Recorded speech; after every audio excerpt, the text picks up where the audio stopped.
This channel may feature copyrighted video and audio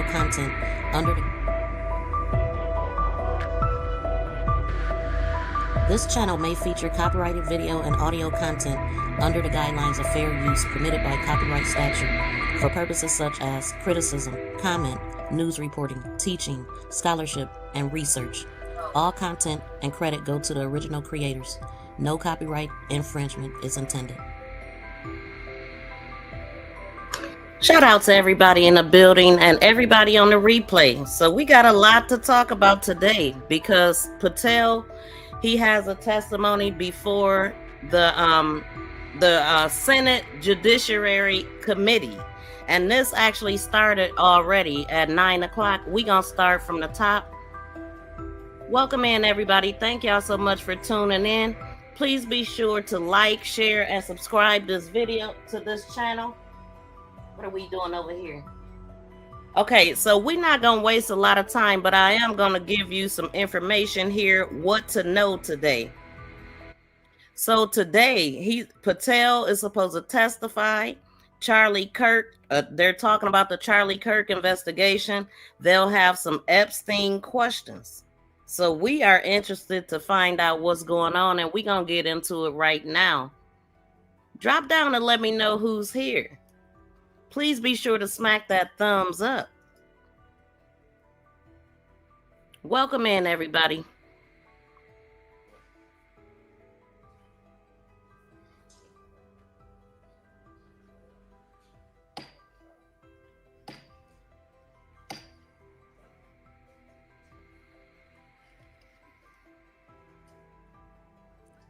Welcome, Mr. Patel, and all the people that are here to observe. This is our annual FBI oversight hearing. We meet today in the aftermath of the political assassination of Charlie Kirk, a school shooting, and the senseless murder of Ukrainian refugees, and also to remember several weeks ago the killings in Minnesota. Charlie Kirk was a man of God, faith, family, and country. I pray for his wife, Erica, children, the whole family. God bless you, Charlie Kirk. I've asked Director Patel for an update today on this matter. As we proceed with the hearing, Director Patel, I'd like to note that you've agreed to one 10-minute round of questioning. That's more time than your predecessor agreed to. When Director Wray appeared before this committee, he left early to go on a family vacation, and he wanted me to think it was business he had to conduct. Since your confirmation, you've been acquainted with the bureaucracy that you must reform and hold accountable. And that's no simple task. You've begun the important work of returning the FBI to its law enforcement mission. According to the FBI, since January 20th of this year, the FBI has been involved in the arrest of more than 23,000 violent criminals. This year, the FBI assisted in the arrest of more than 1,500 child predators and 300 human traffickers. And this year, the FBI helped rescue more than 4,000 children from predators. FBI teams nationwide are working alongside immigration and custom enforcement. This teamwork has resulted in the arrest and removal of a historic number of violent criminal aliens, gang members, and child sex offenders. Those are overwhelming better records than at least two of your past predecessors. During the Wray era at the FBI, the Bureau reallocated resources from child crimes to January 6 work. Director Patel, Triggers. You've also moved agents from headquarters to field offices to better assign align with their law enforcement mission. Under your leadership, the FBI has apprehended several most wanted fugitives and secured the extradition of senior leaders of the Central American gangs like MS-13. Now, it's well understood that your predecessor left you an FBI infected with politics. I'm going to provide examples of that today, including making public new whistleblower records. At your nomination hearing, I made public records that whistleblowers provided me about Arctic Frost. Arctic Frost was the FBI case opened and approved by antitrust Trump FBI agent Tebow. Arctic Frost then became Jack Smith's elector case against then Citizen Trump and now President Trump. These new records show that Arctic Frost was much broader than just an electoral matter. The case was expanded to Republican organizations. Some examples of the group that Ray FBI sought to place under political investigation included the Republican National Committee, Republican Attorney General's Association, and various Trump political groups. In total, 92 Republican targets, including Republican groups and Republican-linked individuals, were placed under investigative scope of Arctic Frost. On that political list was one of Charlie Kirk's groups, Turning Point USA. In other words, Arctic Frost wasn't just a case to politically investigate Trump. It was the vehicle by which partisan FBI agents and Department of Justice prosecutors could achieve their partisan ends and improperly investigate the entire Republican political apparatus. So today, Senator Johnson and I are making these records public for the entire country to see. Definitely my first time hearing about Arctic Frost. Can y'all please smack the thumbs up? We have 373 people on politics. 5 thumbs up. Y'all can do better than that.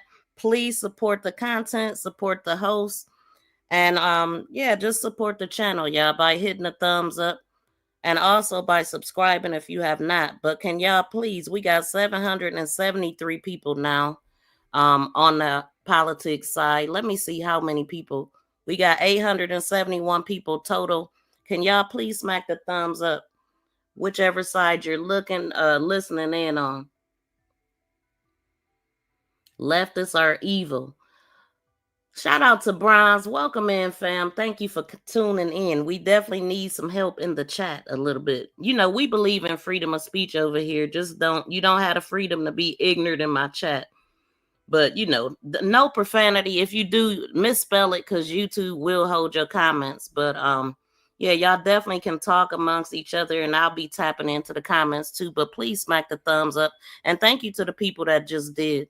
And I hope a lot of people are interested in seeing what government can do when various agencies have a political agenda. My investigative work. Mitch, don't tell me what to do. We got to stop it along the way, sir, or ma'am, whichever. Yeah, but yeah, be respectful definitely to the host and in the chat, because if you disrespect me, you will be blocked. I mean, you know, but just talk among each other. We believe in freedom of speech. Just don't be ignorant. Kirk has also exposed the political way in which Peter Navarro was investigated and prosecuted. When FBI agent Tebow found out that Biden's DOJ would prosecute Navarro, he said, "Wow, great." Bye, Mitch. I ain't got time for your bullshit. Through whistleblowers, I take that back. Audio recording of Special Agent Giagardina and Special Agent Sebastian Gardner's delivery of a subpoena to Navarro. I'm making that audio public today. In a court document filed by the Department of Justice, Navarro's interaction with the FBI was unfairly described as, quote unquote, the word combative. That intervention with Navarro was just as the justification to later aggressively arrest him. Then we get to the Clinton Annex and the Durham Annex. The Clinton Annex showed that the Comey FBI had evidence necessary to complete the Clinton investigation the one about her mishandling of emails and classified information, but the FBI never did its job because it never reviewed the evidence at that time. The Durbin Annex showed that the Clinton campaign had a plan to falsely tie Trump to Russia, yet the Comey FBI failed to investigate that information. Instead, the Comey FBI used the discredited Clinton campaign-funded Steele dossier to advance Crossfire Hurricane against Trump. Director Patel, thanks in a large part to you, both annexes were finally declassified.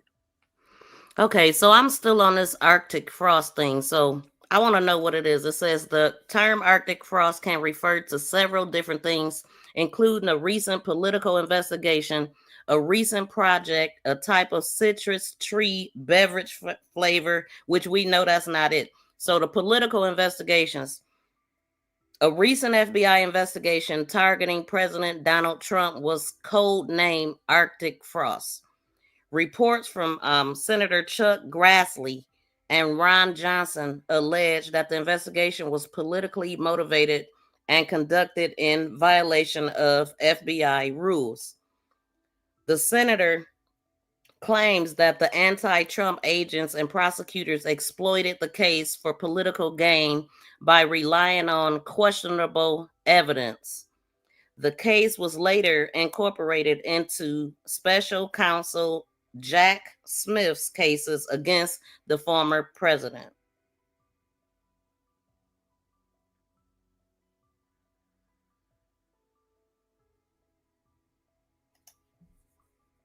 Okay, we'll go leave it at that. That may be history, but it's history to make sure we don't repeat the history of the past. And the people ought to be concerned when the weaponization of government is used in this way, whether it's done by Republicans or Democrats. Last Congress, I made public an FBI document called 1023 form that alleged a bribery scheme with the Biden family. To date, the FBI has never answered Congress whether they investigated the text messages, the audio files, and the financial records referenced in that 1023. Whistleblowers have provided my office with 2 additional FBI 1023 documents. These documents memorialize statements from FBI sources. These 2 new 1023 documents are from separate FBI confidential human sources during different years. So in total, we now have 3 different FBI confidential human sources providing information about the Biden family and potential criminal conduct. Today, Senator Johnson and I are releasing these records. Let me say this for the partisan media, the people that are supposed to be policemen of our Republican form of government. We aren't saying the allegations are true. We want to know what the FBI did to fully investigate their veracity or lack thereof and what they concluded. Let's put this matter to rest one way or the other. Starting with my chairmanship, I've given one example after another of disgraceful partisan weaponization by federal law enforcement. Since the Trump administration took power, many FBI agents have been removed. The removal included agents and prosecutors who became partisan weapons that lost their way, and I've made records public to prove it. And many of my whistleblowers were aggressively retaliated against by some FBI agents who were subsequently fired. One FBI whistleblower publicly said of these terminations, quote, ensuring that they no longer work at the FBI isn't retribution, it's responsible leadership, end quote. Which brings me to my final and favorite topic, whistleblowers. In August, 10 of my FBI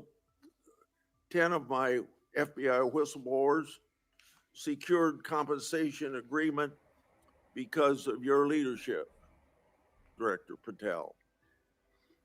It included a mix of reinstatement to the FBI, reinstatement of security clearances, and monetary compensation.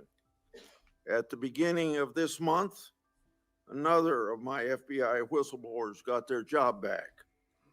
Okay, wait, I gotta stop this right quick because I didn't know this about Pam Bondi. So I guess she put out a statement talking about cracking down on the hate speech after Kirk's assassination. So it says Attorney General Pam Bondi. Wait, let me make sure I'm not on mute. Y'all, please smack the thumbs up. But it says Attorney General Pam Bondi announced that the Justice Department will target individuals engaging in hate speech in response to the assassination of conservative activist Charlie Kirk. Now, he definitely talked about whatever he wanted to, and freedom of speech was the main thing that he was going with. So I mean, I don't know how far they going with it, but let's look at this.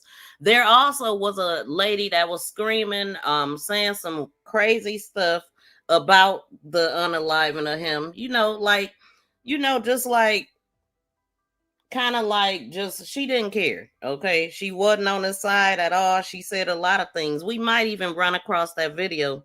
She was arrested, they didn't give her a bond and all of this, but it wasn't just because she was talking. She might have been okay with her freedom of speech because it is free, but then it was allegedly some pushing or a tipping of somebody's hat or something. So because of that, they were able to arrest her and not give her a bond. So that's just one of them. And she was out there protesting pretty much, and while everybody else was maybe at a memorial or something, standing around something with Charlie, and the police was standing around too. Y'all might have seen it.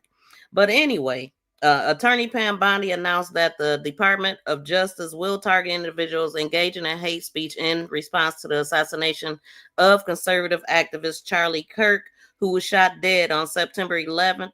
September 11th? Wasn't it the 10th? Yeah, it was the 10th, because I remember them pretty much honoring him while honoring the fallen people of September 11th.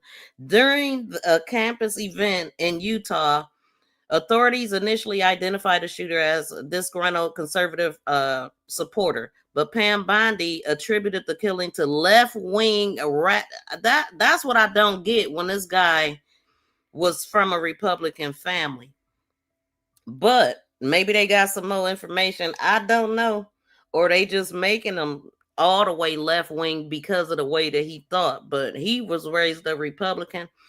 But anyway, Pam Bondi attributed the killing to left wing radical cited the DOJ investigations into cases like the Office Depot employee refusing to print vigil flyers for Kirk. Whoa, really? I ain't hear about that. Did y'all hear about that? Office Depot employee refusing to print vigil flyers for Kirk.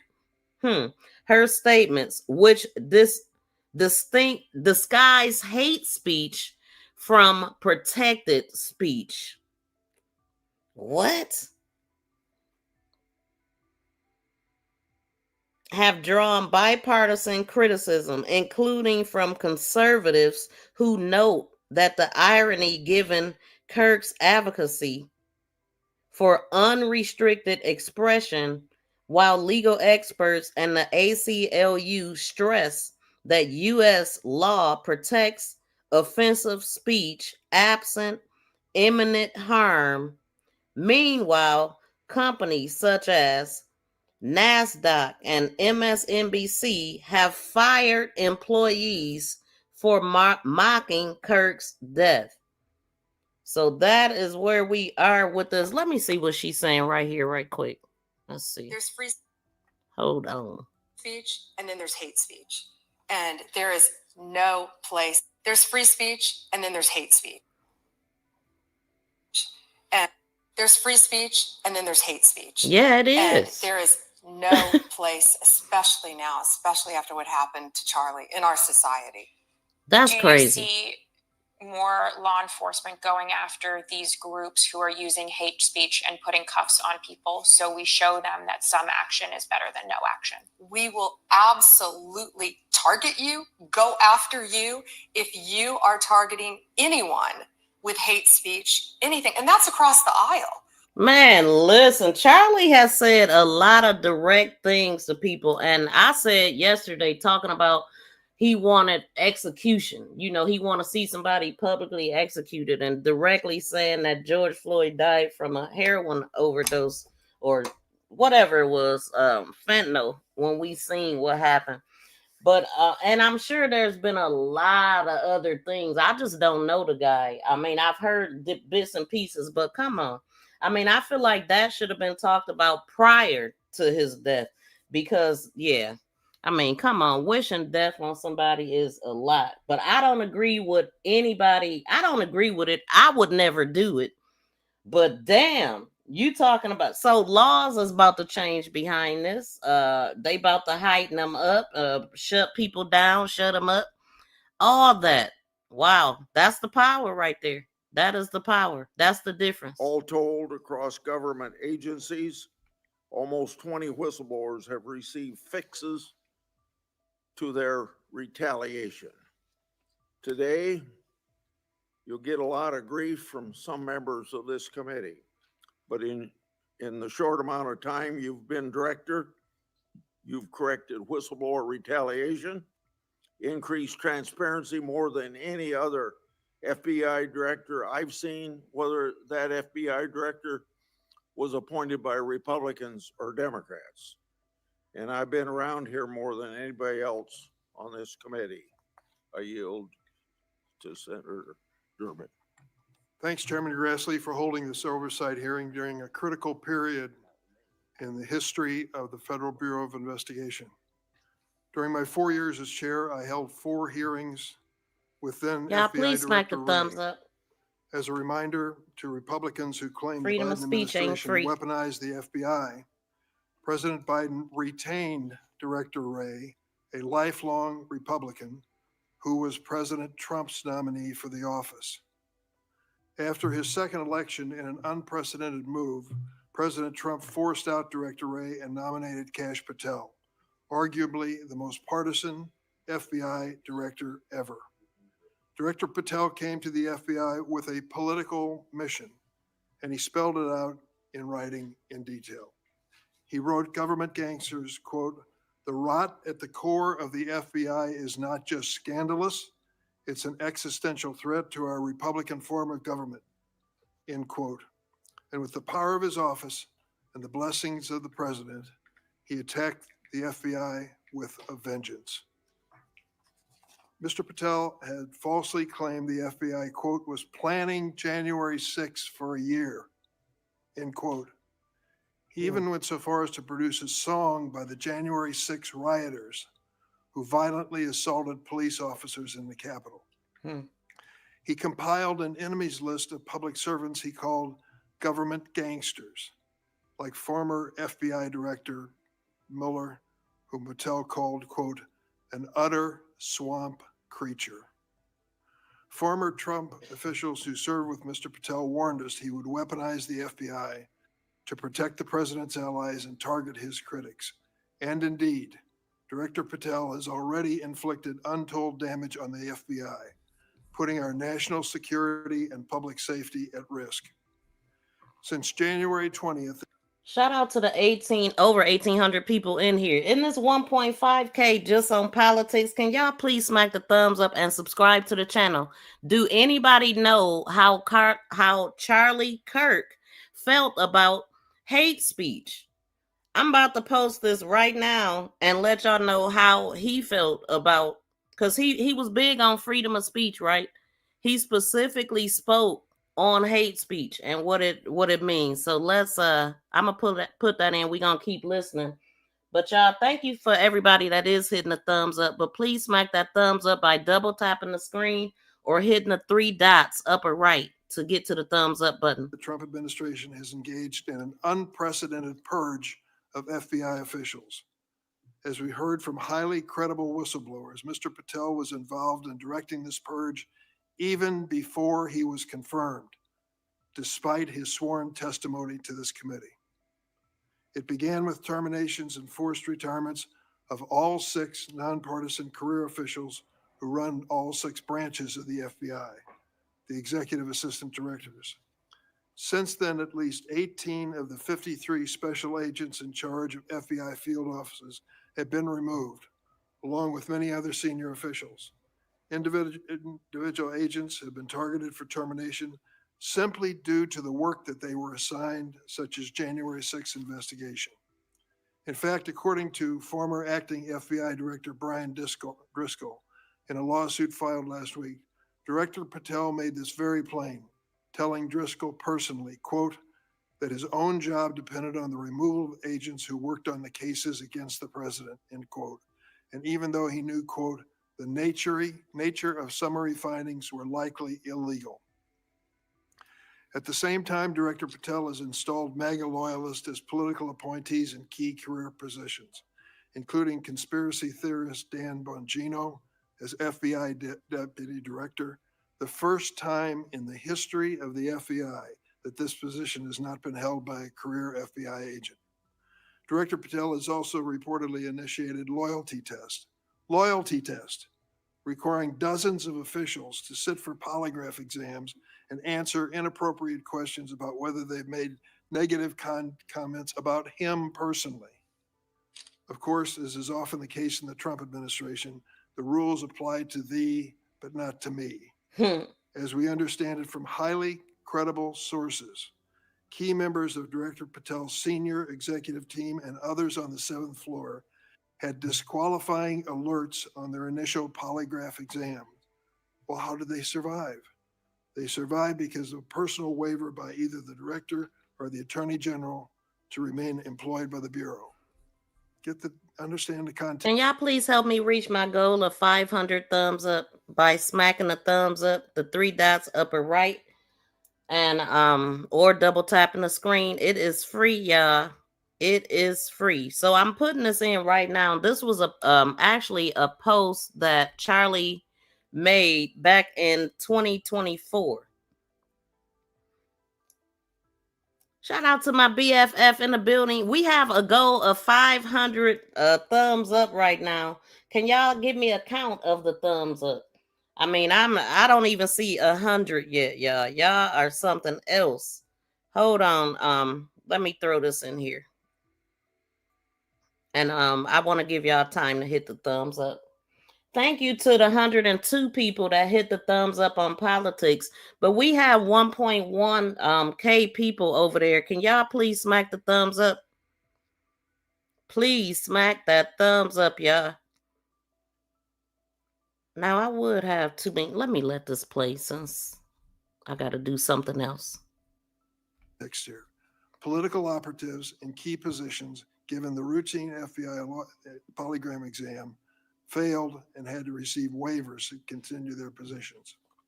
They were lucky to keep their political appointments. They were, but the 5,000 career civil servants the director has so far forced out of the Bureau's ranks were not offered that same courtesy. 5,000. This mass exodus has created a disastrous brain drain, particularly in the fields of cybersecurity, counterterrorism, counterintelligence. For example, my office has received information indicating that cuts to the Bureau's cyber division will cut personnel by half, despite the ever-increasing threats posed by adverse foreign actors. The brain drain is exacerbated by Director Patel's misuse of remaining FBI personnel and resources to focus on other priorities of this administration. According to reports, the 25 largest FBI field offices have been ordered to divert 45% of their agents from their primary missions to work on the mass deportation of immigrants. Just as concerning is Director Patel's plan to hire fewer qualified agents by removing the college degree requirement and reducing new agent training at Quantico from 18 weeks to just 8. Okay, so there it is. That is what Charlie feel about freedom of speech and hate speech and all that is all in one and is protected by the First Amendment. That's what he said. So basically what Pam Bondi is saying, he wouldn't agree with, you know, if freedom of speech is supposed to be free for everybody, right? not just the, like he said, or whatever he was referring to. But what do y'all think about what Charlie thought about it? Do y'all agree? Do you agree? That's going to be my poll. Do you agree with Charlie? Put a 1 in the chat if you agree. Put a 2 in the chat if you do not. And let's listen at Bondi again. And there's free speech and then there's hate speech. And there is no place, especially now, especially after what happened to Charlie in our society. Do you see more law enforcement going after these groups who are using hate speech and putting cuffs on people, so we show them that some action is better than no action? We will absolutely target you, go after you if you are targeting anyone with hate speech, anything. And that's across the aisle. I am curious to know, what did they change with the Democrats who got attacked? Because I just found out about Nancy Pelosi's husband being hammered, and then it was a couple other ones. It was a judge that lost their life, couple that was shot in their own home. I wonder if they changed anything behind that, because I didn't even know that stuff. I absolutely did not. But yeah, so Charlie said hate speech does not exist legally in America. There's ugly speech, there's gross speech, there's evil speech, and all of it is protected by the First Amendment. Keep America free. So is this part of making America great again? Now he posted this 8:23 p.m. May 2nd, 2024.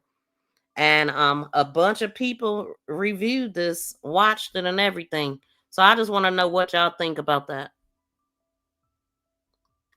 So we have a brain drain and a significant watering down of training. Quite a record, Mr. Patel. As recently fired special agents and others have warned, fast-tracking inexperienced and improperly trained people into critical national security jeopardizes the Bureau's ability to effectively protect America. Director Patel himself had no training or life experience for this position. The result of that incompetence is staggering. For example, after Attorney General Bondi publicly stated in February that the Epstein client list was, quote, sitting on my desk right now to review, that's what she said on Fox, Director Patel diverted more than 1,000 FBI personnel from their critical missions to work on 24-hour shifts reviewing over 100,000 pages of Epstein-related records. These personnel were instructed to flag any records in which President Trump was named. But that review ended in an unsigned memorandum from DOJ and FBI stating simply, there is no incriminating client list, close quote. Director Patel still has not responded to my letter from 2 months ago asking about his role in this cover-up. On the day of the horrific shooting of Charlie Kirk at Utah Valley University, Director Patel again sparked mass confusion by incorrectly claiming on social media that the shooter was in custody, which he then had to walk back with another social media post. Mr. Patel was so anxious to take credit for finding Mr. Kirk's assassin that he violated one of the basics of effective law enforcement. At critical stages of an investigation, shut up and let the professionals do their job. Notably, Director Patel recently forced out Special Agent in charge of Salt Lake City, Mayim Saeed, a counterterrorism expert with 20 years experience, who would have led this high-profile investigation. The men and women who serve at the FBI and the American people deserve a director who has the ability and the character to restore the Bureau to its place as the preeminent law enforcement agency. I want to close on a personal note.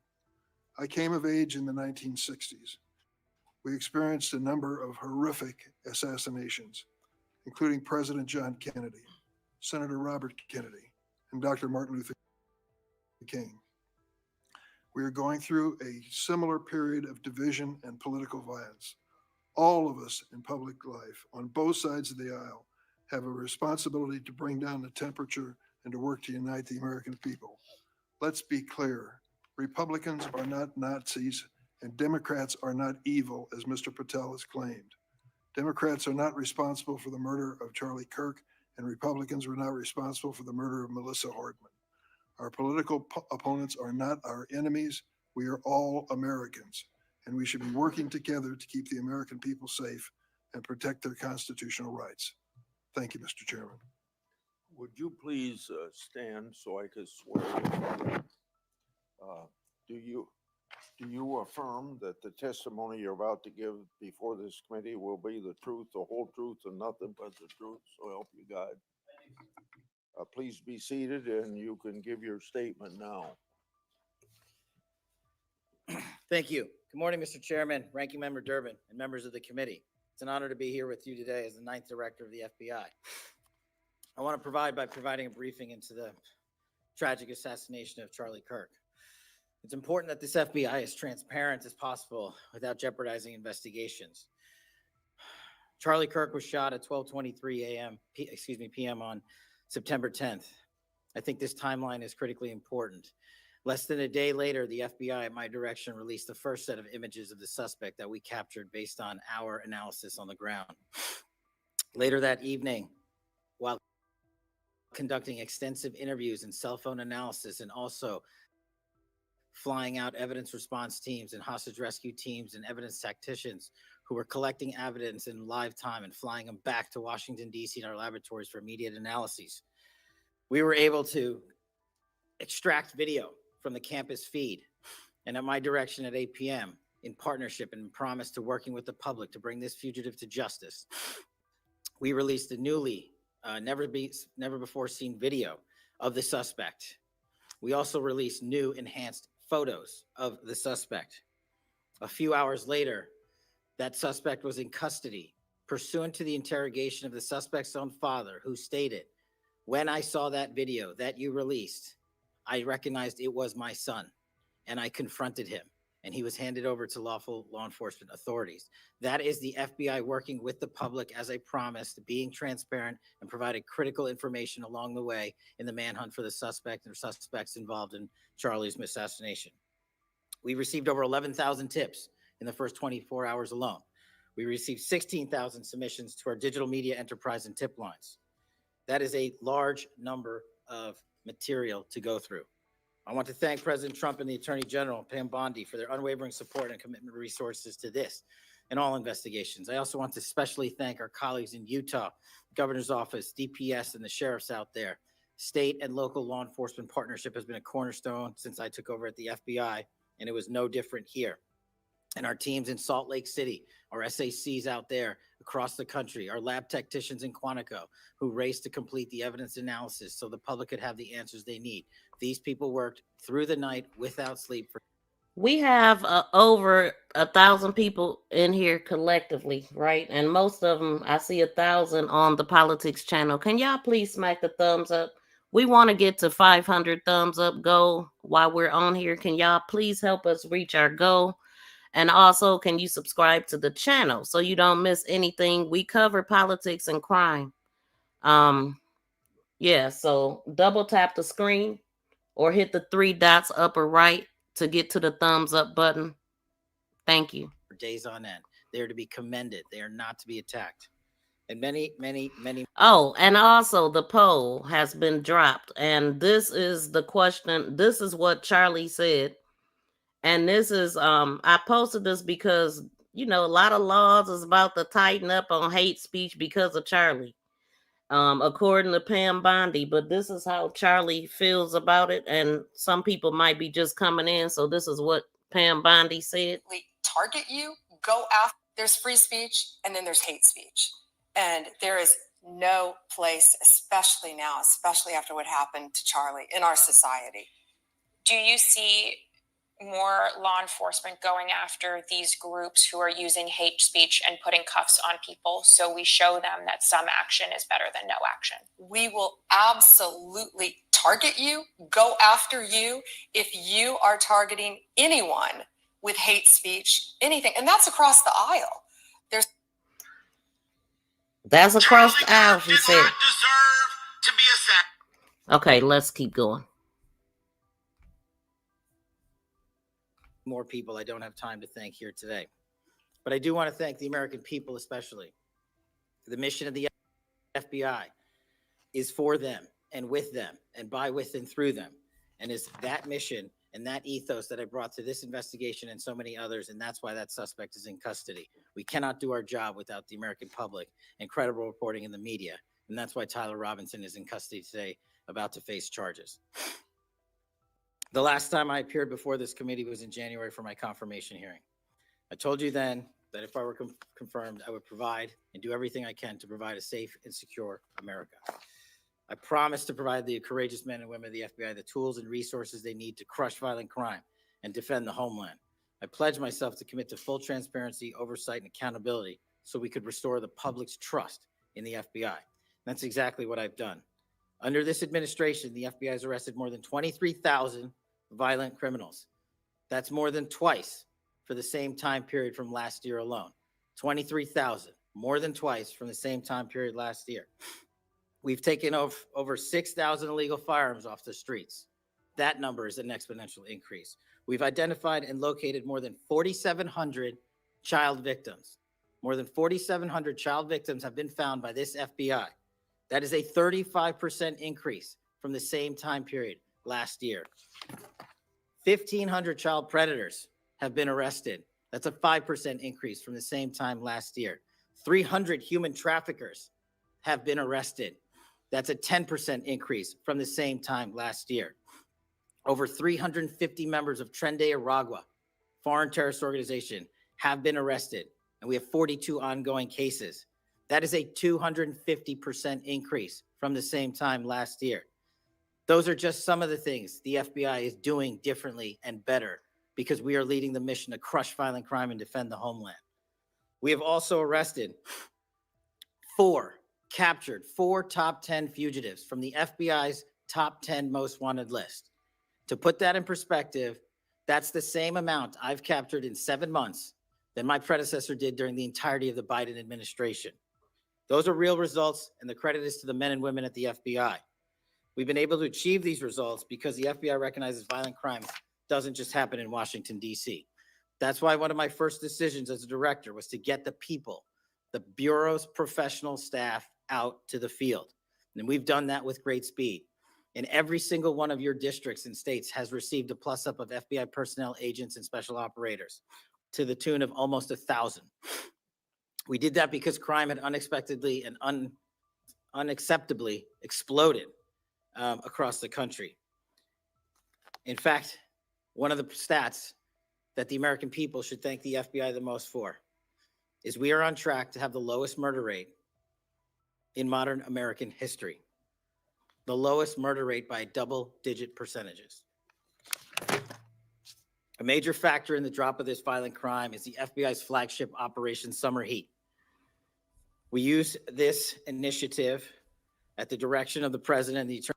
Well, before he get too far into that, okay, so now we have, y'all might already heard this, but Secretary Marco Rubio, they have orders, he's orders visa revoking people's visa for foreigners celebrating Kirk's assassination.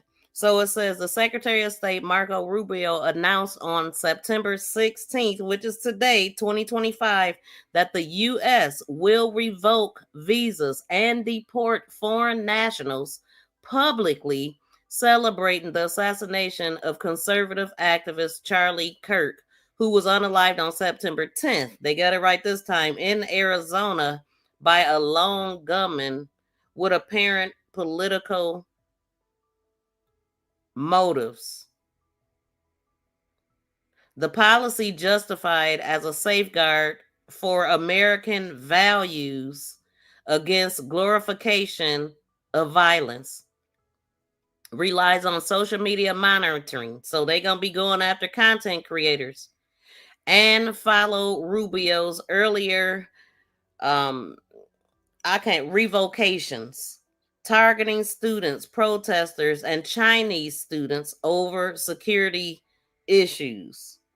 Legal experts confirm immigration laws allow such action for threats to public safety amid ongoing investigations into Kirk's death and his upcoming funeral.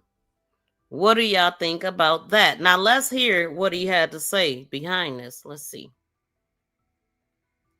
Of inviting people to visit our country who are going to we are not in the business of inviting people to visit our country who are going to be involved in negative and destructive behavior. Okay, so why should if we invite someone to visit the United States of America as a student, as a tourist, as whatever, then they have the standard they should be held to is very high. We shouldn't be bringing people into this country. We should not be giving visas to people who are going to come to the United States and do things like celebrate the murder, the execution, the assassination of a political figure. We should not. And if they're already here, we should be revoking their visa. I wonder if they're going to go back and get everybody that was laughing and talking about George Floyd. Because, baby, when I tell you the memes that were created behind George Floyd, and I didn't hear the White House say nothing. So this is very interesting, very, very interesting to me. Let's keep going. Surging resources to our major and mid-major cities across America, conducting intelligence-based operations and to target the worst of the worst, gaming, get to out of my target the chat. gangs, to target the transnational organizations, to target the TCOs, and to target the drug trafficking cartels. Please get him. I think he on crime. City by city. Get the fuck out There's a lot of work left to be done, but we're off to a great start. Just ask the citizens of Seattle, Miami, Memphis, Charlotte, Chicago, and so many more places. Specifically in New Orleans. Whoa, hold on. I didn't know that. There has been an increase in the number of violent crime arrests by an average of 250% for each of them. A loss of life is a loss of life. I don't support nobody laughing at nobody's death because I don't play with the dead personally, and I don't support it. But I find this very interesting. Eric said Charlie was mocking and laughing at the attack of Pelosi's husband, made a horrible suggestion. Wow, man, it's been a lot. I heard the president say on the mic, has anybody heard about how's her husband doing? Anybody heard? And that's what made me look it up when I seen that. And I just found that out. And matter of fact, I'll play what I seen while we cities.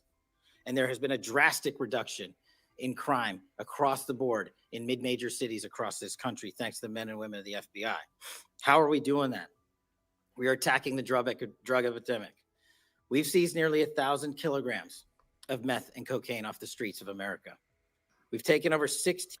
So that's what you said. So from what I remember, what did this person said? I ain't gonna even read your comment, but from what I remember, George Floyd had a counterfeit bill. They never said he made the bill. You know what I'm saying? It could have just been a bill that he was given. I've gone to the store before and got a counterfeit bill. So do you then deserve to be choked out publicly and then made fun of for years and years behind it, and the gay flag being raised on your back during his protest? That's how, when they got raised, I mean, elevated right off of that man's back. So no, I don't think it's right. I don't think it's right at all what people have done and said about George Floyd, and even, protesting for old boy to get out. I heard that Charlie was the head of that. Do I believe that Charlie deserved what he got? No, because freedom of speech is a part of the First Amendment, right? So you can say whatever you want. The difference between Charlie and a regular person is he's backed by the government.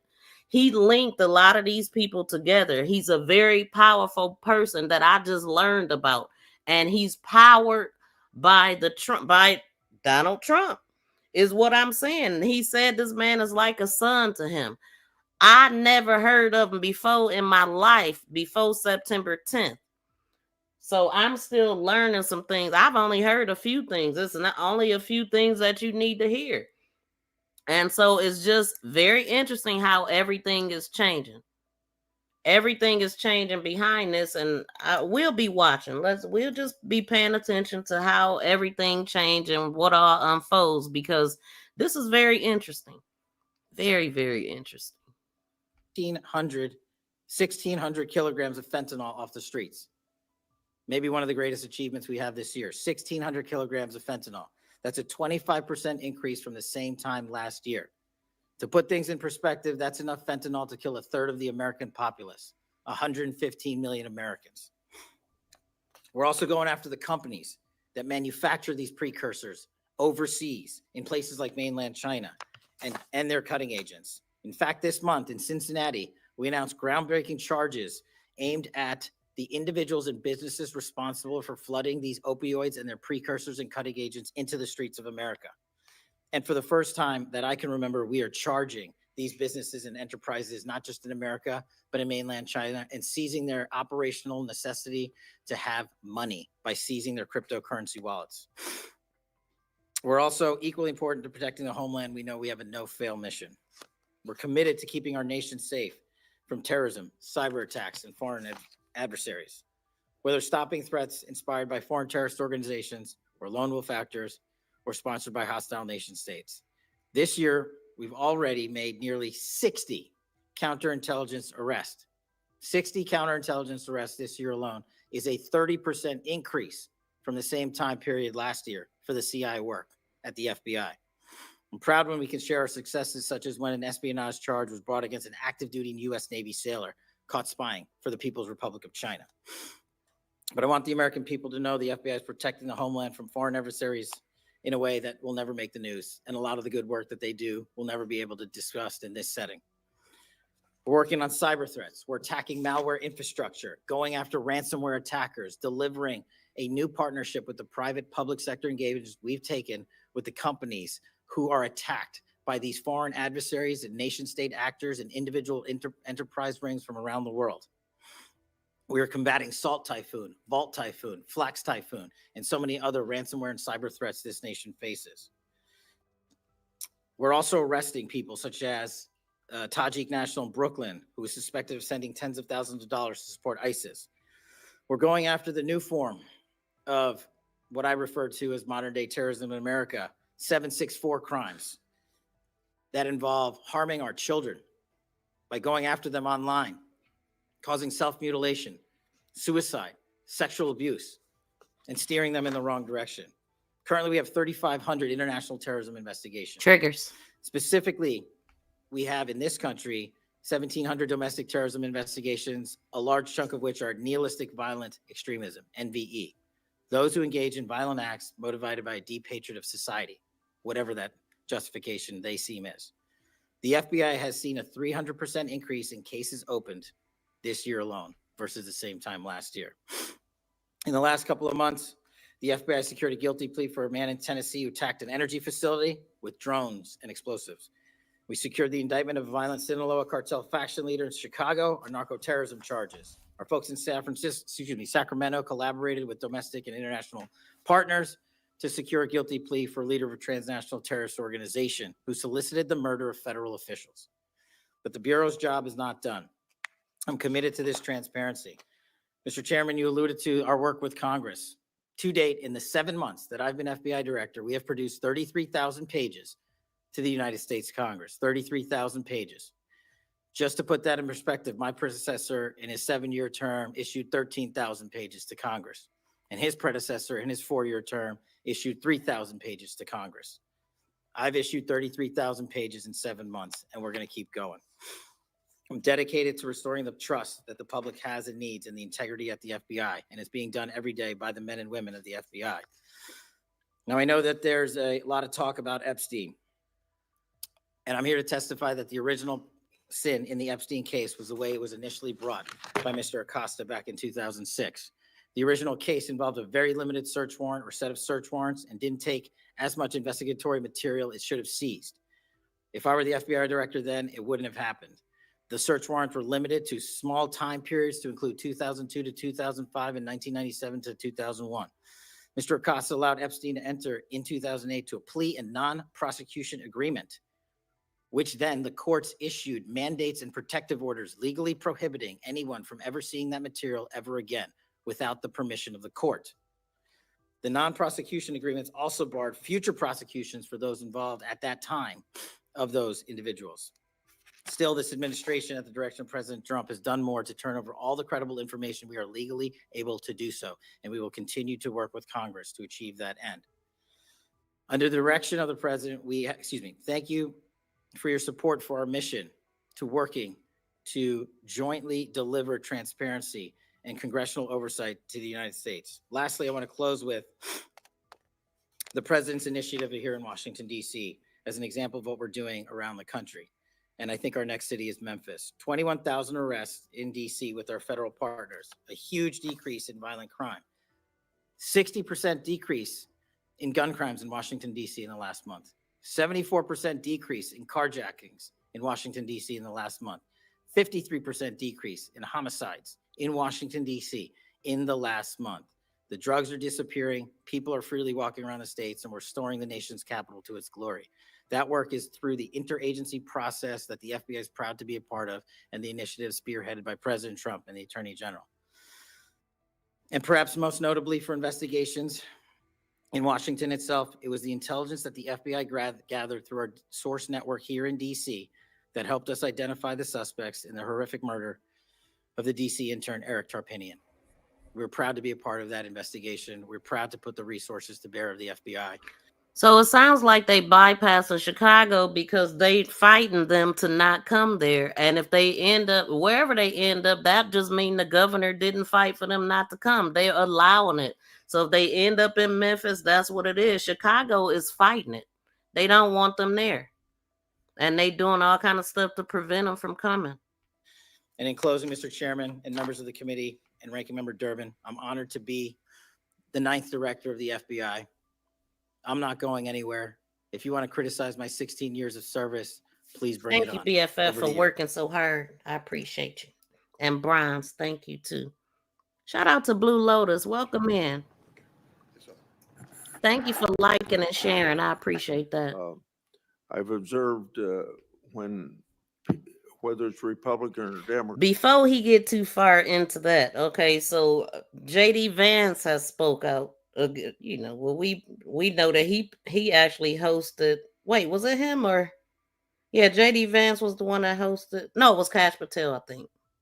But anyway, this is what JD Vance says. It says Vice President JD Vance honored slain conservative activist Charlie Kirk, founder of Turning Point, on his Kirk's podcast by calling him a joyful warrior and reciting the Nicene's Creed. I'm sure I'm saying that wrong. Nicene's Creed to emphasize his Christian faith, while condemning a perceived rise in left-wing political violence and rejecting unity with those excusing the assassination of Kirk, 31, who was fatally shot. Okay, we know that. Let's get to what he's saying.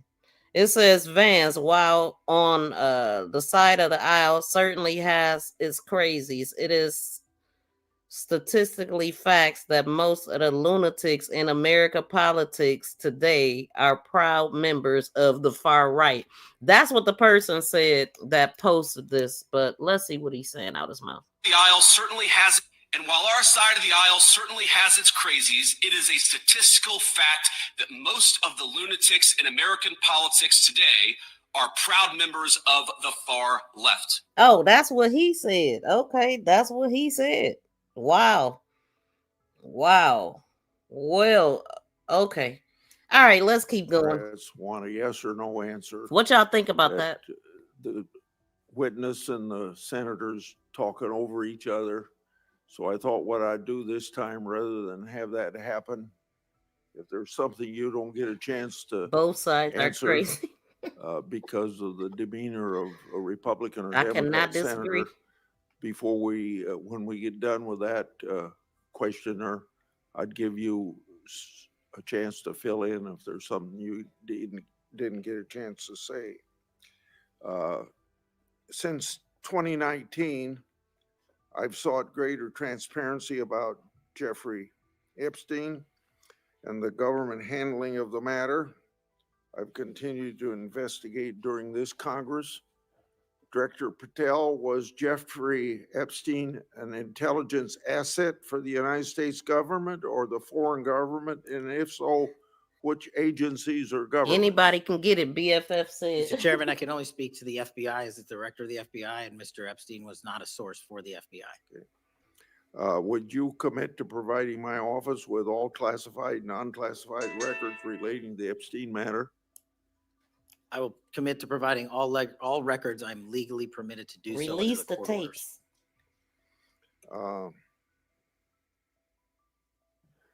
It seems to me that I What? accept your answer to my question, but the broader intelligence community ought to answer these questions as well. Victims deserve an answer. Regarding the initial FBI 1023 document that I made public last Congress, that document mentioned 1, text messages, 2, audio recordings, and 3, financial records that allegedly proved a bribery scheme with the Biden family and foreign interests. Regarding those records, did the Ray FBI make any effort to determine whether they existed? Did the Ray FBI make any effort to obtain those records? Not to my knowledge, Mr. Chairman. Since this matter hasn't been fully investigated, the FBI has an obligation to the public to do exactly that and figure out why it wasn't investigated. Next question. I've done a lot of oversight relating to sexual misconduct by the FBI agents. In fact, I believe this is something I discussed with Ray, one of his appearances before this committee. According to the FBI Inspection Division, it opened nearly 300 investigations based on sexual misconduct referrals between 2017 and 2024. According to whistleblowers, the Biden-Ray FBI totally dropped the ball on this question. One credible accusation of sexual misconduct is too many, of course. Are you committed to reviewing the Bureau's policies to ensure responsible responses to credible allegations of misconduct, that they're swift and adequately protect victims? Yes, Mr. Chairman. Relating to a similar subject, during child crimes and sexual misconduct Triggers. related investigations, are any private sector companies less than cooperative with you? What improvements in information sharing need to be made to catch those criminals? Mr. Chairman, we can always do better with our private sector companies. I've reached out to the leaders of most of them, asking them to provide more material so that we can be responsive and take legal action and protect the youth of this country. I'm happy to discuss, possible legislation that we can do to allow for these companies to continue. Yeah. Say maybe 1 inch up on the microphone. Sorry. I think you're close enough, but I think it's just a little bit lower. When you raise your head, it's difficult to hear. Director Patel, since 2021, I've raised concerns about the Biden administration failure to properly vet Afghan evacuees. Director Gabbard informed my office that as of August 2022, approximately 1,600 evacuees located in the United States had ties to terrorism and other derogatory information. That's why I and many others have opposed bills giving blanket approval. Are you aware of what steps your predecessor took to investigate these evacuees? And what steps have you taken to investigate them? And what, if any, national security concerns still exist? Mr. Chairman, I can't speak to the steps my predecessor took, but I will make sure we do a sweeping review and get back to you on that. As far as the Afghan refugees and evacuees, as during my tenure, we are going through the databases to make sure that no known or suspected terrorists enter this country to harm our nation.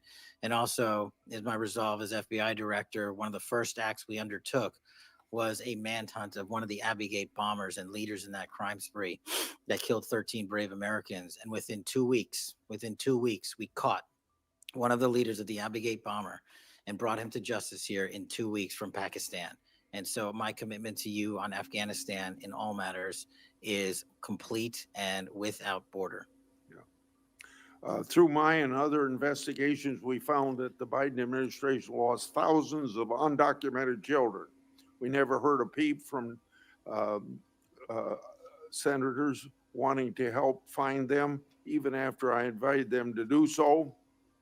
In September 2025, the Trump Health and Human Services announced the creation of an interagency crime coordinator cell to find these and other missing children. That interagency group reportedly includes your agency. What resources and personnel have the FBI assigned to this new interagency effort, and what steps have the FBI taken to assist in locating missing children that the incompetent Biden administration lost? Protecting our youth is maybe the top priority for the FBI.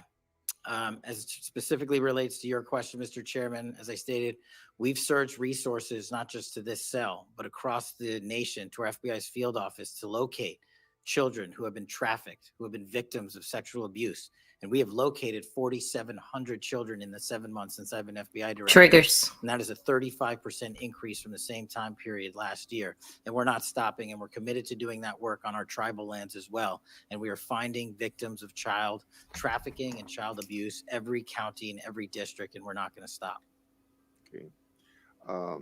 As I mentioned during my opening, I'm releasing documents with Senator Johnson about Arctic frost. Specifically, the documents show its scope expanded to include 92 Republican organizations. From evidence that I've seen, it looks to me like another political hit job against Republicans. What steps has the FBI taken to make sure improperly predicated investigations and weaponizations like this don't happen again? The simple answer, Mr. Chairman, is the FBI will only bring cases that are based in fact and law and have a legal basis to do so. And anyone that does otherwise will not be employed at the FBI. We are doing a prospective and retrospective analyses of individuals who may have weaponized the department and the agency. And as I've committed to you during my confirmation hearing and my conversations with you, this FBI will not be weaponized anymore in either side of the aisle. In June of this year, I raised concerns about the FBI's use of restricted access and prohibited access systems. According to the FBI, quote, when search teams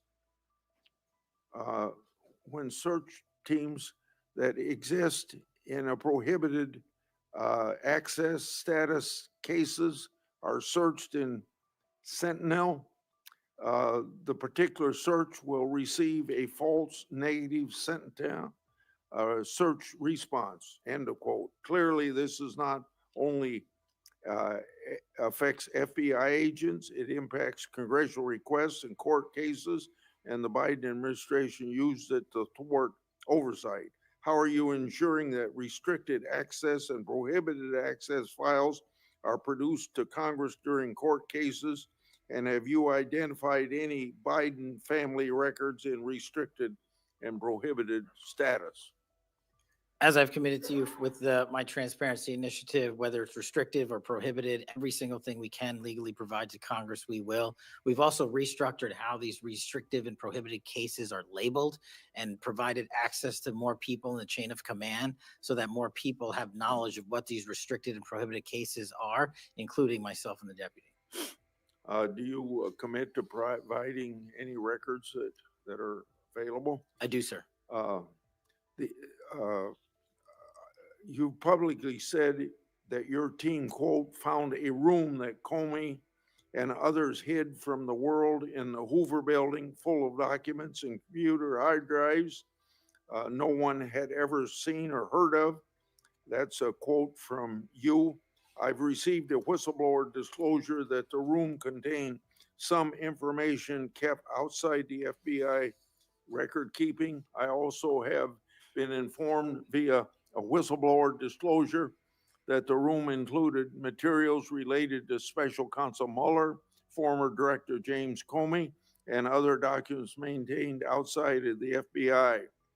Has the FBI now reviewed and analyzed those records? Has the FBI properly recorded the documents? And these records are clearly responsive to my, as well as my colleagues' congressional requests. What steps have you taken to ensure all responsive records are produced to Congress? That's what has to be my last question.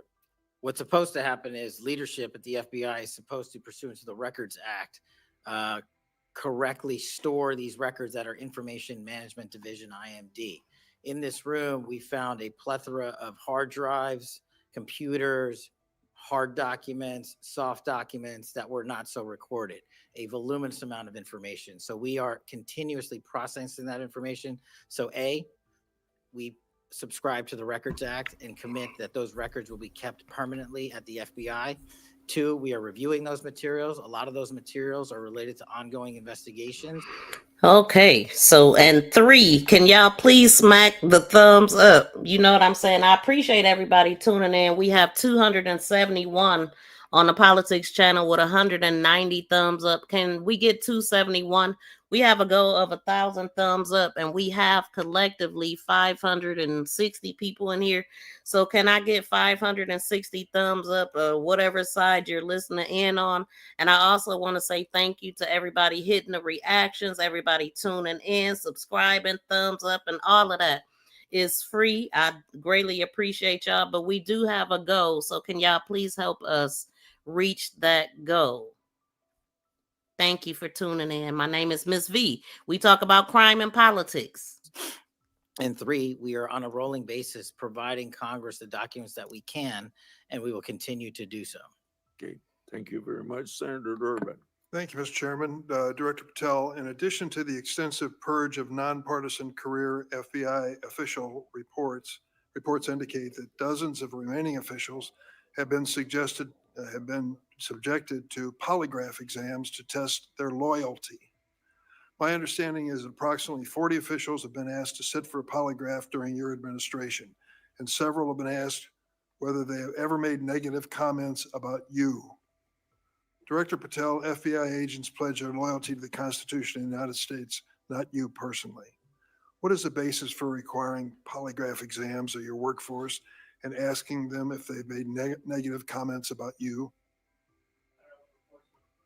I don't know what reports you're referring to, Ranking Member, and I reject any reporting that has false information in it, so I'm not going to respond to that. As far as polygraphs go, generally they are always and always have been utilized at the FBI to track down those that leak sensitive information and have unauthorized disclosures to the media, and we will continue to use them to ensure the integrity of the FBI. Did any individual on your senior executive team, the director's advisory team, or who serve in the positions on the 7th floor receive disqualifying alerts on their polygraphs? Senator, I'm not going to get into the personnel discussions that were had on a polygraph. Those are private discussions, and many of them relate to ongoing investigations. Did you or Attorney General Bondi provide any individual with a waiver so they could remain employed after they received disqualifying alerts? Okay, so I'm looking on the crime side. Come on, y'all. We got 120 tuned in over here with 32 thumbs up. I'm sure y'all can do better than that. So can y'all please, 125, can you double tap the screen or hit the 3 dots upper right to smack the thumbs up? It's very important. And I'm sure that everybody tuning in, you know that. Some people might be working, can't get to it, but can y'all please take a break from whatever you're doing and smack that thumbs up? Shout out to the 219 people tuning in on the politics side with 196 thumbs up. I greatly appreciate y'all. Y'all definitely doing way better than the crime channel that I've had way longer than this channel. So can y'all please smack the thumbs up, y'all? I'm waiting on those numbers to go up. Okay, and I'm a get to this because I ran into something else as I'm looking. I came across this right here. Now, Elon Musk is calling for, people to be in prison and all of this stuff. And I think I seen it at a podcaster or something. So let's see what they talking about right here. If I can get back to where I was. Okay.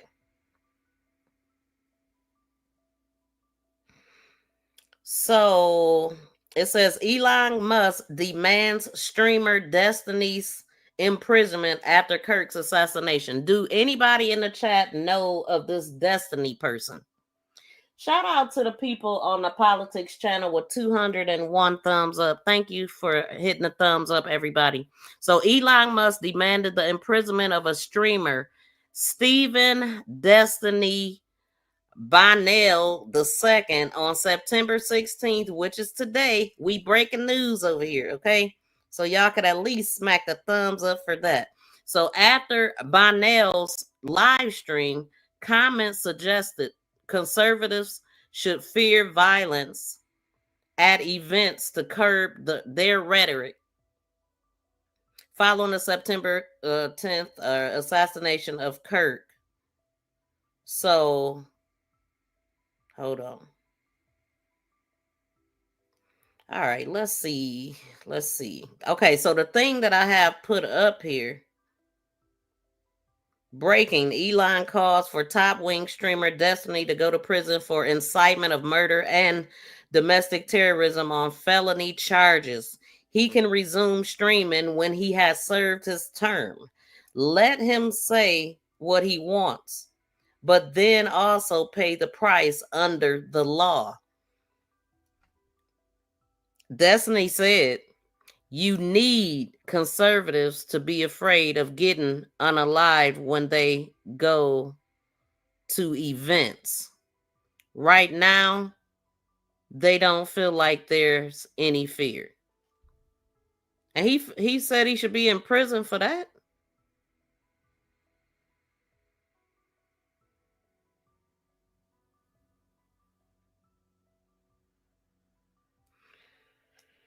Well, this is what Charlie felt. So they fighting for Charlie, but Charlie felt like this. And that's what the poll is connected to. I'm like, what the heck, man? What? I don't doubt that they can change the laws and do whatever they want, because things is definitely happening. Things are definitely happening. And again, we do not support violence, hate speech, or none of that. Really, we don't. Not over here. But if y'all, let me see who has all answered the poll.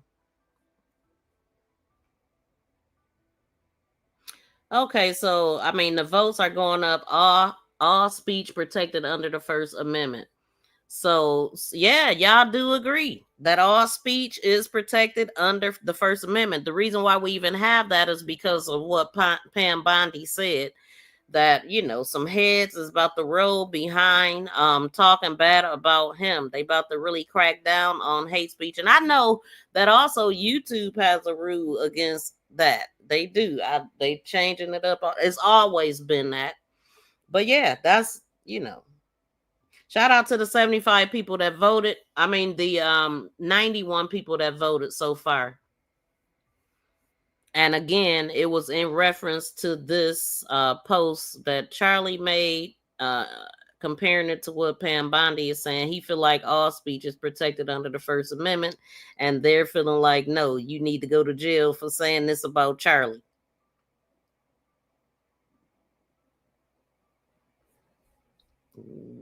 Let me see. Y'all probably ain't budged over there. Let me see what we looking like. Wait a minute. So hold on. Something else just happened. Well, anyway, for the people that didn't hear what Bondi said. No place. There's free speech and then there's hate speech. And there is no place, especially now, especially after what happened to Charlie, in our society. Do you see more law enforcement going after these groups who are using hate speech and putting cuffs on people, so we show them that some action is better than no action? We will absolutely target you, go after you, if you are targeting anyone with hate speech, anything. And that's across the aisle. There's free speech. It is across the aisle, she said. It is across the aisle.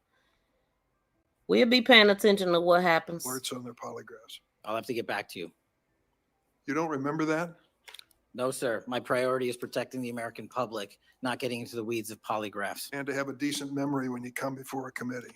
I'm happy to talk about all the good work the men and women of the FBI are doing, including provided the lowest crime rate in American history. If you want to talk about how to protect the citizens, Chicago has seen a 30% reduction in its murder rate because of the men and women of the And you FBI. take credit for I'll that? happily do that. You The take credit? interagency partners and the men and women of the Chicago PD have never been more Include powered. local law enforcement, please. Have you ever seen my testimony across this country where I always lead with our interagency partnerships with state and local law enforcement? It is the pillar of what I am doing. And on the 7th floor, for the first time in FBI history, I have installed police officers and sheriffs right on my 7th floor to report to us every day what's going around the country on the street level, because that is a priority of the FBI and is the only way we are going to work. I don't take credit for anything, but I will defend the men and women of the FBI and the cops that help us get it done. You should.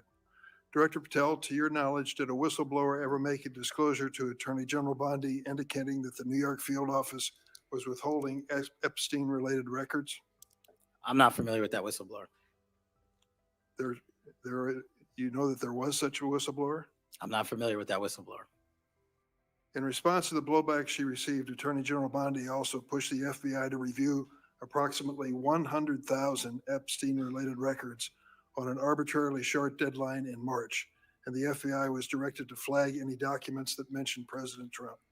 Nothing came of that review until July, when DOJ and FBI released an unsigned memorandum stating there is no incriminating client list. Why was this July 7th memorandum unsigned? Would you prefer I've used AutoPen? Why was it unsigned? The memorandum had the insignia of the Department of Justice and the Federal Bureau of Investigation. And in our effort to secure transparency for the American people, because the 3 prior administrations had not done so, we conducted an exhaustive search of everything related to the Epstein cases, and we produced what was legally and permissibly able to be produced to Congress and the American public. So And there was a congressional subpoena, and we're continuing to do so. You personally direct that investigation so that you would sign such a... Did I personally direct what investigation? Of the Epstein records for any reference to President Trump? Again, you are citing reporting that I think is baseless. We conducted an investigation of the Epstein case files pursuant to the direction of the President of the administration to provide all credible information. And we are working with Congress pursuant to a congressional subpoena to turn over all the documents we can. All individuals. Who at DOJ and FBI was responsible for its drafting and conclusions? Many individuals at the Department of Justice and the FBI are responsible. There was no lead person? The Attorney General leads the Department of Justice and I lead the FBI. So the Attorney General is responsible for that? The Attorney General leads the Department of Justice. Director Patel, much like you, Deputy Director Dan Bongino was a conspiracy theorist who built a lucrative career making inflammatory and unsubstantiated statements about the FBI that would be disqualifying in any administration that cared about nonpartisan law enforcement. For instance, Mr. Bongino called the placement of pipe bombs outside the DNC and RNC headquarters on January 6, quote, an inside job, and went on to say this was a setup. I have zero doubt, and whoever goes into the FBI, you better get an answer about why. Director Patel, you and Deputy Director Bongino are now leading the FBI. What is the evidence to suggest the pipe bombs placed outside of the DNC and RNC on January 6 were an inside job? I appreciate the opportunity to discuss Director Bongino's mind record. Interesting. So many on this committee and the media jettison our 31 years of public service. Can you answer the question, sir? I'm answering the question. You're questioning the integrity of the Deputy Director of the FBI and mine. And I'm going to answer the question. The pipe bomb investigation is ongoing, and I'm not going to discuss the details of the pipe bomb investigation. Mr. Bongino was a Secret Service agent for 15 years, a police officer for 5. I served this country in multiple administrations for 16 years. We were also private citizens, and we are now back in government service. And what we have the ability to do is set aside our personal beliefs to deliver the mission of justice for this country. And we're doing it day in and day out. And I find it disgusting that everyone and anyone would jettison our 31 years of combined experience that is now at the helm of the FBI, delivering historic results at historic speeds for the American people. So you have no evidence?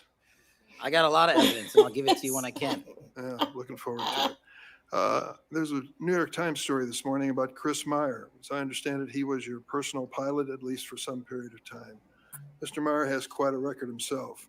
Flew over 350 hours as an Air Force pilot on 3 aircraft types in Afghanistan. Mr. Jardina, another former FBI agent, a 1999 graduate of U.S. Naval Academy, commanded 100 Marines in combat during the 2003 invasion of Iraq, participated in several firefights, followed up with 2011 deployment as reservist to Afghanistan, where he interrogated senior Taliban officials. It appears that you terminated these two agents. Why? I'm not going to get into personnel decisions that we made. So you're not accountable for your decisions to take people who served our country so admirably and terminate them without any cause? That's a one-sided story. Anyone that has been terminated from the tell FBI, your generally side speaking, of the story. fail to meet the needs of the FBI and uphold their constitutional duties. And you providing a one-sided story from your purge is absolutely disgraceful, because the men and women of the FBI deserve better. And your attack on the current leadership of the men and women of the FBI is equally disgraceful, because now you're attacking the leaders that are our brave SACs in the field who are doing the job that this country needs. It's disgraceful. And we will continue to do it. Excuse me, it's disgraceful when Mr. Meyer and Mr. Jardina, who served our country so well, are terminated apparently because of the rants of a broadcaster. That is your opinion. It is not a fact. Well, it's certainly my opinion. I can back up with fact. Let me ask you to explain the situation. Show us the facts. Did you read the story about the termination of the project in Baltimore? Release the tapes. Which story? 764 group. Sorry. Which story? 764 group. The Baltimore agents were investigating.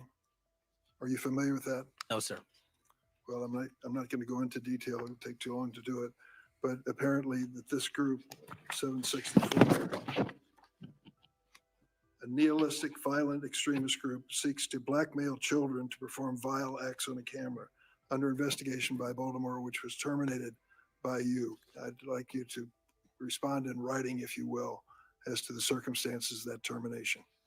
Sure. Our operations against NVEs, as you're referring to, has been historically high, and we've taken down multiple NVE rings, including 764 rings, who are harming children and causing them to be mutilated. And last question: can you explain why you are eliminating the requirements for a college degree for your agents? I appreciate the opportunity to address that.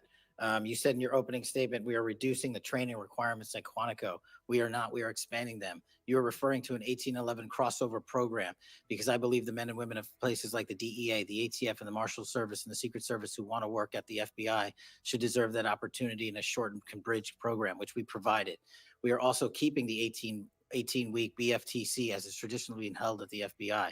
So we're not reducing any requirements. We are increasing those that we bring into the FBI. Did you change any of the requirements on college degrees? We are allowing police officers who have served for a number of years to come into the FBI who did not obtain the requisite college degree to apply to be federal agents, because we feel they have the street level experience we need to conduct this mission. I yield, Mr. Chairman.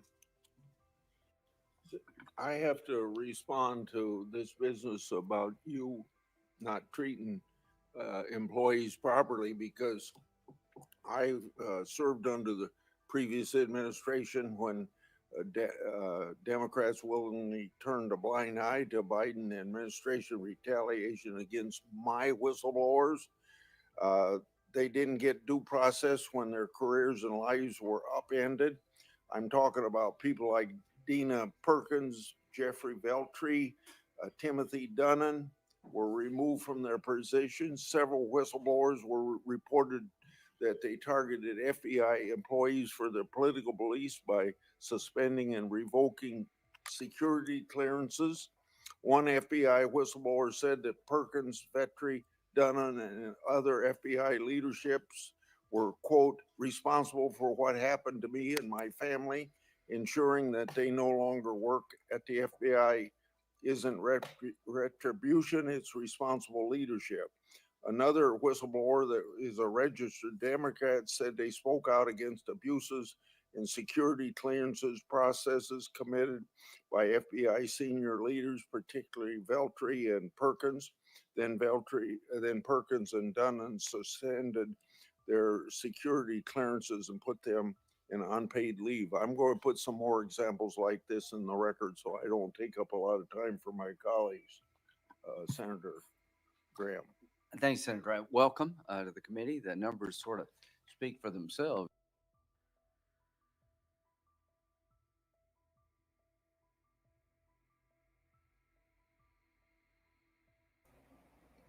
We're going to take a moment to pivot over here. As y'all can see, there's been a young black male hung at a Delta University. His name was Trey Reed. Let's see what this guy is saying about him. This is ridiculous. Do we hear anybody talking about this yet? Found hanging. Today, a young black man was found hanging from a tree. His name was Trey Reed. And 7 a.m. this morning at Delta State University in Mississippi, they said that he killed himself. The sheriff's department said there was no foul play, yet his arm and his leg were broken. Trey Reed was hanged right next to the pickleball courts in the middle of Delta State University. And the school didn't file any type of emergency shutdown. Wow. Yeah, class was canceled, but nothing else happened.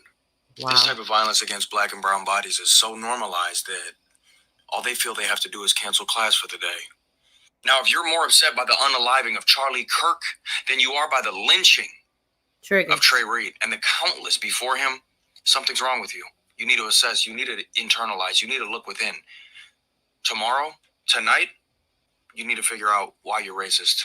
If you're righteously angry, as we all should be, no matter what you look like, don't allow these motherfuckers to pacify your rage and tell you what to do with that energy. Rest in power, Trey Reed. Today. Wow. What do y'all think about that? That's crazy.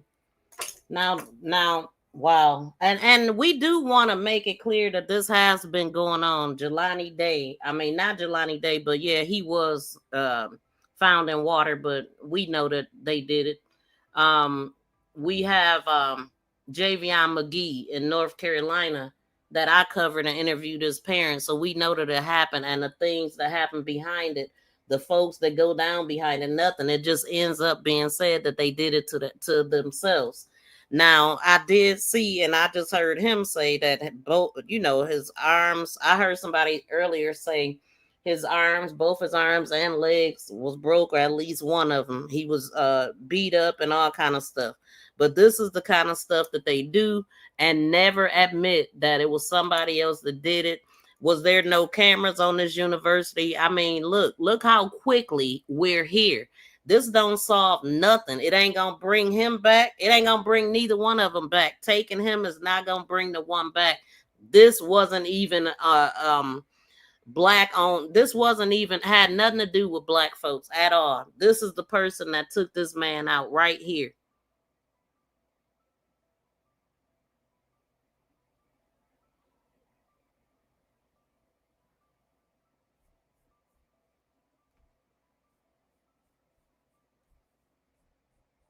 Let me go to this video to see what they saying. Where we at? We should be good right there.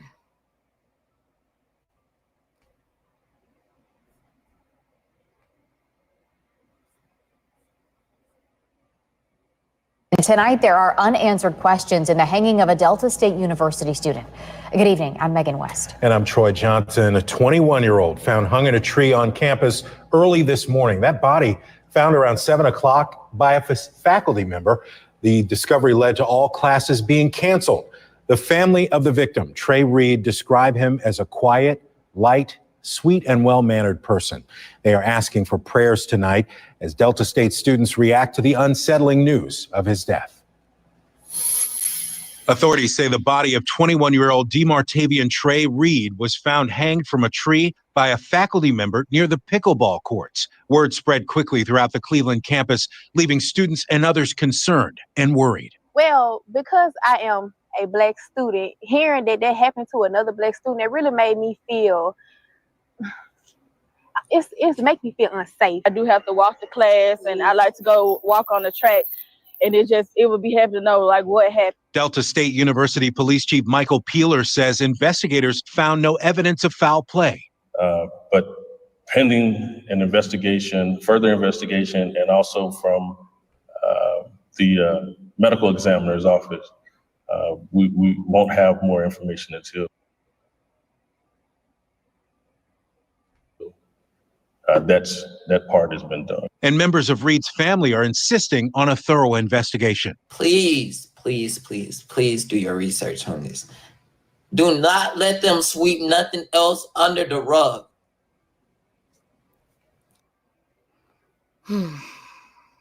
Enough is enough. DSU police requested assistance from the Mississippi Bureau of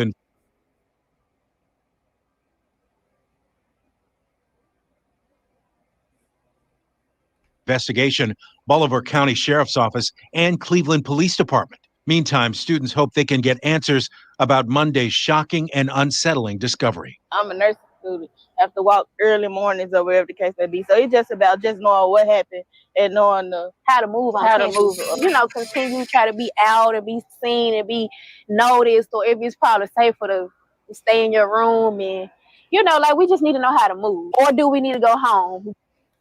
You might Well, need no to go schools in home. the area were put on lockdown. Police say there is no ongoing threat to campus safety at Delta State. I mean, you ain't safe on the university. So, okay, so this happened to Charlie on the university, and this happened to him in the middle of a university, and ain't nobody see nothing, right? I'm going to say less right now. Hold on, we ain't trying to the 1811 go to the standards of beginning. BFTC. We trying to go where we was at.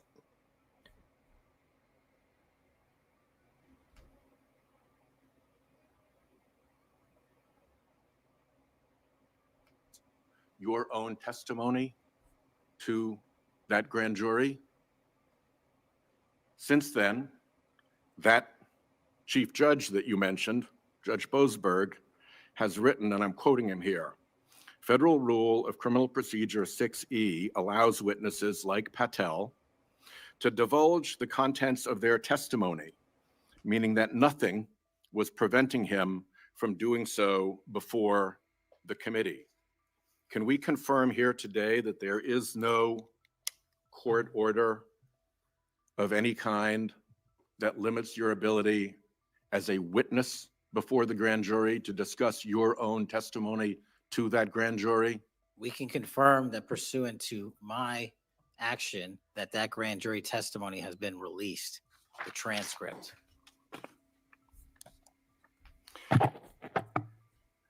Can I get the 183 people on the crime side to please double tap the screen? The thumbs up is very important, and or hit the 3 dots upper right to get to the thumbs up button.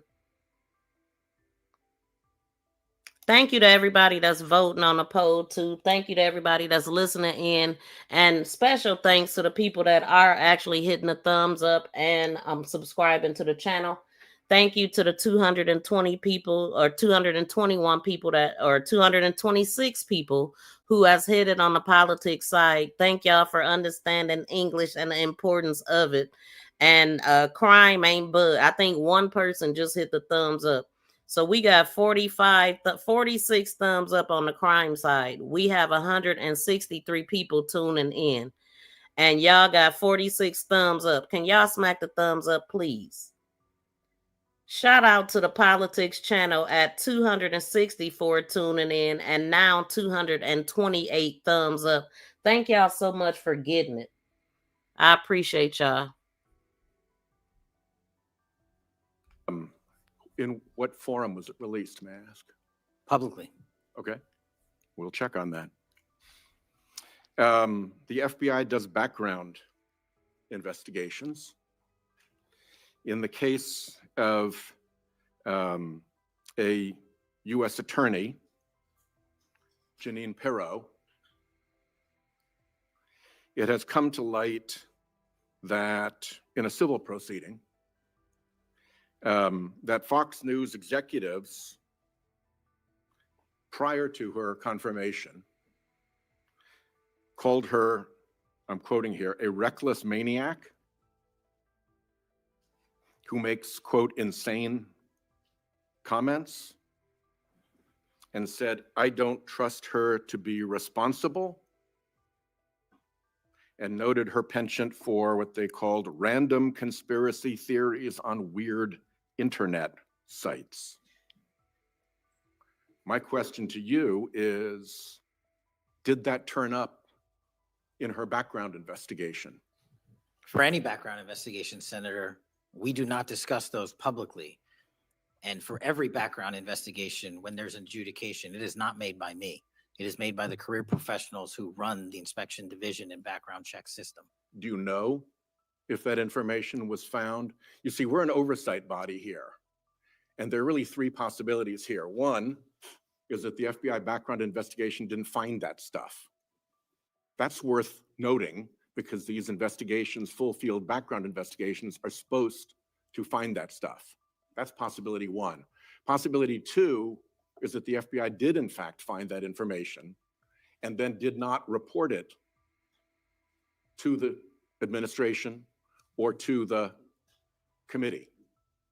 And the third is that you found it, you reported it to the administration, and they went ahead with her nomination knowing that she had been described as a reckless maniac who made insane comments, who wasn't trusted by colleagues to be responsible, and who had a penchant for random conspiracy theories on weird internet sites. Are you saying that this committee does not have any authority or reason to look into which of those things is true? This committee can look into anything it wishes. I'm telling you that the background investigations that are done by the HRD division are done by career individuals. They do not report the details of those to me. They adjudicate those independently and individually. That's how it's always been done. What happened to during the pause of FBI background investigations that was alleged in the complaint against you and the FBI by the FBI agents who were terminated? On February 12th, Emil Bovee directed the FBI, quote, to pause any FBI background investigations of Trump nominees until Patel was confirmed, which happened on February 20th, is the general description of what they alleged. Why, do you know, were background investigations paused? Was it so material like this could be scrubbed out of them? And have they been resumed without that pause fully and normally after your arrival on February 20th? I can speak to the time period since I got there. Background investigations have been ongoing across the board at the FBI. Why was the pause, do you know? I was not there. Wasn't explained to you when you got there? Oh, by the way, boss, they've had an 8-day pause on background investigations. You think that would be something that would be explained to you at some point? Again, I leave it to the men and women at the HRD division to run background investigations. I do not interfere with them. I get that. But what I don't get is whether you were told about that pause, and why would you not be told about that pause? I don't recall that, sir. All right. The allegation also relates that part of the employee review of senior staff was whether or not they voted for Kamala Harris in the 2024 election. Since when is who you voted for a proper question for agents to be asked? I don't know what allegation you're referring to, Senator. If it's from an ongoing matter in litigation, I can't discuss that. But what I can discuss is I can only speak to the FBI's background investigations. There are other background investigations conducted across the government. I can only speak to mine. So just to clarify, I'm not talking about the FBI full field background investigations. I'm talking about internal employee reviews for promotion, for termination, for job actions of various kinds. And my question to you is it now the policy of the FBI to ask agents who they voted for, and since when is who agents voted for a proper question for the FBI to ask? Taking those in reverse order, it's not a proper question, and it's improper to allege that I'm doing that. And also at the FBI specifically, under my leadership, we do not ask who you voted for. And just one correction for the record, if I may, Senator, it's Security Division that runs background investigations, not HRD. Okay, I'll accept that correction. And in the event that we cannot locate your grand jury transcript, just expect a question for the record that will give you the chance to either provide that transcript again if it had been previously provided, or to make the statement that Grand Jury Rule 6E allows you, to the best of your recollection, truthfully, about what it is that you told that grand jury. Do you understand that? That's why I wanted the transcript released, and we'll get it to you, sir. Thank you very much. Thank you, Chairman. I think I want to take an opportunity when we hear about your political weaponization to remind my Democratic colleagues that what's happened the last decade, federal law enforcement, intelligence community, even when Trump was president, has thrown everything at him. They've even gone after his associates and Republican Party organizations. One investigation after another, one prosecution after another. I use examples you've heard me already say today: Crossfire Hurricane and Arctic Frost. These were all built on defective foundations of political bias. And then we released the Clinton Index and the Durham Index and the FBI's failures to investigate. So I've been acquainted with this because I've been trying to get to the bottom of it, and we had to get a new FBI director to get all this information, Senator Cornyn. Director Patel, welcome. Thank you for your willingness to serve in this very challenging position. How many people work for the FBI today? Approximately 36,500, give or take. I've always wondered whether an organization that big and that diffused all across the nation was actually capable of being managed. Have you experienced any surprises in terms of the, as the director, in terms of your management of the organization? In my experience, Senator, the leaders in the field are supposed to lead. So we have empowered and we've changed the structural operation of the FBI to empower SACs in the 56 field office, 55, 56 come 1 October, to lead the mission. We've also empowered the respective assistant directors and operational directors to lead the mission. That is how you manage 36,500, 37,000 people. No one or two people can do it. And that's been the transition, is the power structure is being pushed out to the field operations. It sounds like a very practical way to approach it. And how is morale? Morale, when I travel around the country, in my experience, has never been higher. The FBI and the police officers that we work hand in glove with across this country are excited to do the work. And the stats that I'm citing are no achievement of mine. The stats that I'm citing in the 7 months that I've been there, such as a 42% increase in cyber arrests alone this year, is because the men and women at the FBI have been empowered in the field. They want to do the work. They're getting the opportunity to do the work. And with our great partners in the respective states like Texas, and where we just returned a top 10 most wanted fugitive in Cindy Singh, are getting the ability to make those prosecutions a reality. By the way, Senator Durbin was asking about polygraphs. Aren't polygraphs a standard part of the standard test given to people with security clearances across the intelligence community? They are. As a condition to maintaining your security clearance? I believe they are. Speaking of intelligence, one of the things that I've wondered about over time is, you know, the FBI is a premier law enforcement agency in the nation, but you also have other important responsibilities in counterintelligence. And there's been different debates or people wondering whether, including me, whether that's an appropriate role for the FBI to play. And I guess the most challenging part of that is, if it's not at the FBI, where would it go? But can you, given your background, I know as working on the HIPSI and your intelligence background, can you talk a little bit about what you think about the counterintelligence role of the FBI agents and how that's working, whether you think it's performing the way it should, or whether there are other changes or reforms need to be made in order to improve its functioning? As you know, the threats from our adversary nations are just proliferating every day. So what do you think? The espionage activities of our adversaries have never been so high. And I think the counterintelligence mission is properly housed within the FBI because we've been vested with those authorities for Congress. And I believe that mission set is working.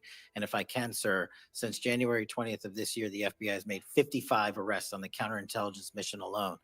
That's a 30% increase in CIRS from the same time year to date last year. We've arrested 33% increase in people. Okay, shout out to everybody in the building. We have 639 people here.